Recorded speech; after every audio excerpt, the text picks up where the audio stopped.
All right, so we're going to take a look at simplifying radicals. All right, so then copy this down, pause the video and copy that down. All right, so what's rational versus irrational? So rational numbers are fractions of integers. What does that mean? It means it's a fraction, but of whole numbers.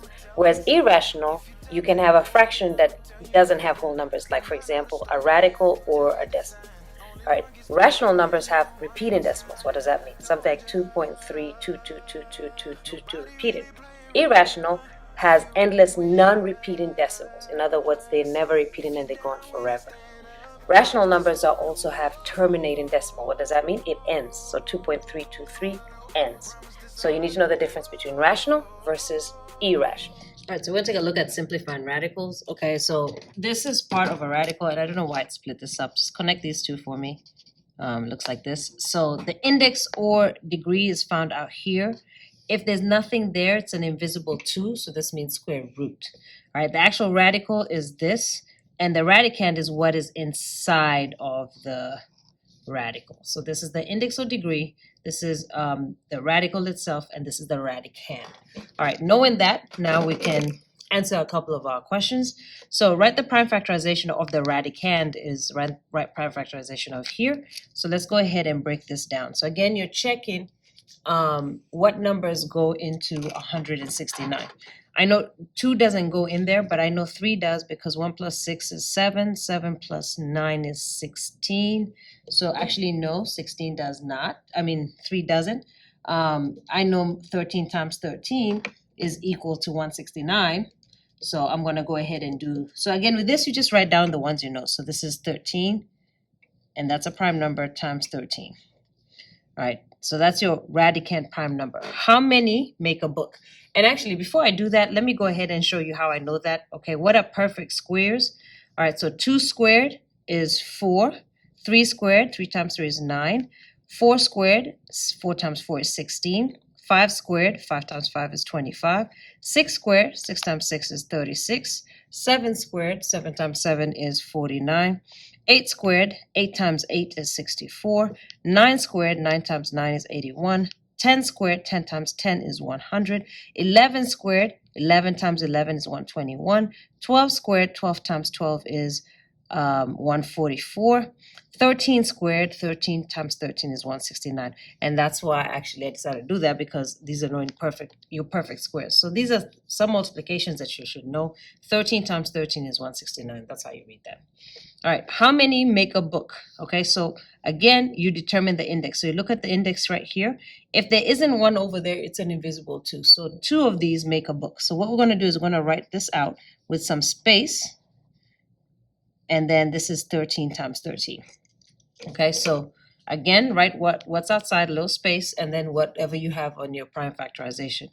So how many make a book? Determine the index. In my case, in algebra 1, it's going to be 2. So 2 cards make a book. So every 2 make 1 book. Okay, so circle books moved outside the radical 1 time, and anything left uncircled remain under the radical. Is there anything left under the radical? No. So this is just 2 times 13, which is 26. Okay, nothing underneath the radical. So it's just an empty radical. All right, multiply the numbers inside and outside of the radical separately. So you're multiplying 2 times 13, and inside there's nothing left. Rational or irrational? Is the answer rational or irrational? How do you know? So again, going back to the definition, is 26 rational or irrational? So I'm going to let you answer that. Is it rational or irrational? All right, going on to example 2. So again, write down the prime factorization of the radicand. Okay, so radicand is the number inside. So we're going to prime factorize that. 2 plus 4 is 6, 6 is 9, so I know 3 goes into this, and you can use a calculator, of course. I'm going to kind of use my mental math. So 243 divided by 3, I know is 81. Break 81 down. So 81 is one of my perfect squares, which means it's 9 times 9. Those are not prime, so don't circle. How can I break 9 down? 9 down is also one of my perfect squares, which is 3 times 3. And that is a prime. All right, then it says how many How many make a book? So this time my index is 3. So in Algebra 1, we'll only deal with 2, but I'm going to go ahead and show you 3 because I need you to be advanced. All right, determine the index. 3 cards make a book here. So we're going to write this out. Leave some space and then start your radical. Write down all your prime factorizations. So I've got 1, 2, 3, 4, 5. So 3 times 3 times 3 times 3 times 3. 5 of them. 1, 2, 3, 4, 5. Okay, cool. All right, how many make a book? So in this case, it's how many cards? 3. So every 3 cards is 1 book. So it says circle books move outside the radical 1 time, and anything left uncircled remain under the radical. All right, so 3 make 1 book. So 3 make 1 book. Okay, do I have another 3? No. So boom, I'm leaving it like that. Leaves uncircled remain on the radical. Multiply the numbers inside and outside the radical separately. All right, so outside the radical, I only have 3. Inside the radical, 3 times 3 is what? 9. So this is equal to 3 radical 9. That's it in simplest form. All right, rational or irrational? Is your answer rational or irrational, and how do you know? All right, so I'm going to do actually 1. It's irrational because I can't simplify this to a whole number. So this is in radical form. If I put this in the calculator, I'll get a decimal that's not terminated and not repeating. All right, so this is irrational. All right, this is irrational because it doesn't simplify to a whole number. Okay, all right. Let's do another one. All right, so again, break it down. So 625, I know it ends in a 5, which means then 5 goes into it, and it goes in 125 times. All right, I know that 5 still goes into 125 times, 5 quarters. All right, I know 25 is a perfect square. 25, which is 5 times 5. Well, so that's my prime factorization. All right, so write it out again. All right, leave in a space. And this is a 3, and I forgot to put the 3 over here. Please put the 3 because it's 3. All right, what does the 3 outside mean? 3 books, right? I have 1, 2, 3, 4, 5. 1, 2, 3, actually 4. 4, and then how many make a book?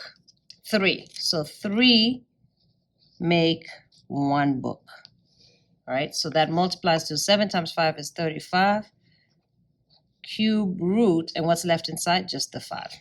All right, is that rational or irrational? It is irrational because, again, that's not a whole number, okay? But again, I just want to point out in Algebra 1, all you're going to get is square root. So again, if there's no index, it's automatically 2. Let's go ahead and break this out. I know 2 goes into 1,080, 540 times.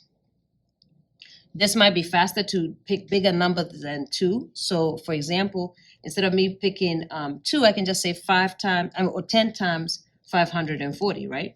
So I can say 10 times 54, because it just adds the 10. But you can keep dividing by 2. It doesn't matter. We're all going to get the same place. All right, break down 10, 2 times 5. All right, break down 54. We can keep doing half, or I can realize 9. But I'll keep doing half because, just in case our multiplication facts are not strong. So 2 times 27. All right, 27 is what? 9 times what? 3. And then 9 is a perfect square, which is 3 times 3. All right, so again, put all of that inside the radicand. And you do have a 2 outside. Leave some space. Square root of 1, 2, 3, 3 2s, 1, 2, 3. All right, then we have 1, 2, 3, then 3 3s, then a 5. And again, just make sure you got everything. 1, 2, 3, 4, 5, 6, 7. 1, 2, 3, 4, 5, 6, 7. All right, everything in my circle is there. And remember, my index now is what? How many cards make a book? 2. 2 cards make a book because it's square root. So every 2 I take outside as 1. Every 2 of identical goes outside as 1. Nothing else left. So once you finish doing that, you multiply. 2 times 2 is 4, times 3 is 12. And then you've got 3 times 5 is 15, times 2 is 30. So 12 radical 30. Is it rational or irrational? It is irrational because it did not simplify to something I could take a square root of. If you put that in the calculator, it's a little bit more visible. The decimal is not repeated, it does not terminate, and you cannot write as a fraction of integers.